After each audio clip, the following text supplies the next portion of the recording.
کلا انہا تذکرہ، یہ لفظ بہت اہم ہے. تذکرہ، ذکرہ، تذکیر، فذکر بالقرآن، کیا معنی ہے اس کے؟ یاد دہانی صحیح ترین ترجمہ ہے، یاد دہانی. ایک ہے کسی کو کچھ سکھانا، نئی بات سکھانا، ایک ہے یاد دہانی. اسے ایک چیز معلوم تھی، کوئی بھول گیا، یاد کرانا. جیسے آپ کے کسی دوست نے آپ کو بہت قیمتی قلم دیا تھا، آپ نے اسے بہت سنبھال کر اپنے ٹرنک میں رکھ دیا. اب سال ہا سال ہو گئے، نہ دوست سے ملاقات، نہ وہ یاد. اچانک آپ نے کسی روز ٹرنک کھولا اور وہ قلم آ گیا، تو آپ کو دوست یاد آ جائے گا کہ نہیں؟ اسی لیے قرآن آفاق و انفس کے لیے آیات کہتا ہے. ہم اپنی آیات دکھائیں گے تمہیں، نشانی جس کو دیکھ کر تم ہمیں پہچانو گے. اور تذکرہ کا مطلب کیا ہے؟ پوٹینشلی ایمان ہر انسان کے دل میں موجود ہے. یہ جو روح جو ہمارے قلب کی مسکن نکین ہے، اس میں اللہ کی معرفت بھی ہے، اللہ کی محبت بھی ہے. البتہ ذہول کے پردے پڑ گئے ہیں، بھول اور نسیان طاری ہو گیا ہے. ہم دنیا ہی کے اندر گم ہو کر رہ گئے ہیں. ہماری ساری دلچسپیاں دنیا سے ہیں، لہذا ہماری توجہ ہی نہیں ہے. ورنہ ہر انسان کے دل میں یہ جو یہاں ہندوستان میں کہتے ہیں آتما اور پرماتما، آتما اور پرماتما کا تو تعلق بہت گہرا ہے. ابتدا میں بنا دی گئی تھی ارواح، جب ہم سب کے سب تمام انسان آدم سے لے کر اور تا قیامت جو انسان آئے گا دنیا میں، ان سب کی ارواح پیدا کر دی گئی. اور پوچھا گیا الستو بربکم قالوا بلا، یاد ہے؟ لہذا یہ تذکرہ ہے، یہ یاد دہانی ہے، تمہارے اندر موجود ہے. اللہ کی معرفت بھی موجود ہے، اللہ کی محبت بھی موجود ہے. لیکن کلا بل ران علی قلوبہم ما کانوا یعملون، ان کے دلوں پر زنگ آ گیا ہے اب ان کے اعمال کی وجہ سے.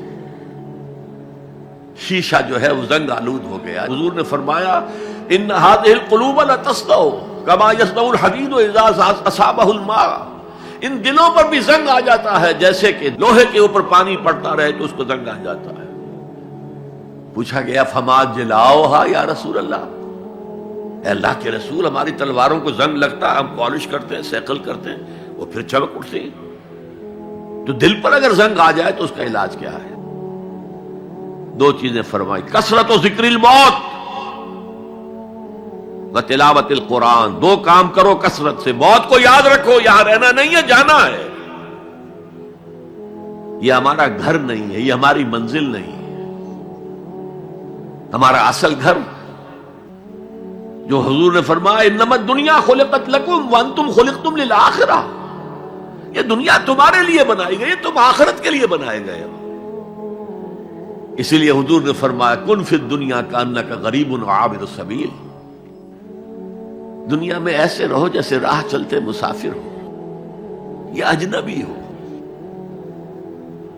اپنے بارے میں فرمایا مالی ولی دنیا، مجھے تمہاری دنیا سے کیا سروکار، انما مثلی کراکب استظل تحت شجرۃ ثم راح فترکها، میری مثال اس مسافر کی سی ہے جو ذرا سستانے کے لیے کسی درخت کے سائے میں بیٹھتا ہے تھوڑی دیر. وہ اس کا گھر تو نہیں ہے، اس کی منزل نہیں ہے، پھر وہ اس کو چھوڑتا ہے، اپنا راستہ لیتا ہے. یہ اگر ہمارا تصور قائم ہو جائے، کلا انہا تذکرہ. اب اس کے بعد جو الفاظ آئے فی صحف مکرمۃ مرفوعۃ مطہرۃ بایدی سفرۃ کرام بررہ، یہ جو قرآن ہے، جو تذکرہ ہے، یہ بڑے ہی انتہائی پاکیزہ صحیفوں میں ہے. فی صحف مکرمۃ، بڑے باعزت، مرفوعۃ مطہرۃ، مرفوع بلند اور انتہائی پاک. بے ایدی سفرۃ، یہ کن کے ہاتھوں میں ہے؟ لکھنے والے وہ فرشتے.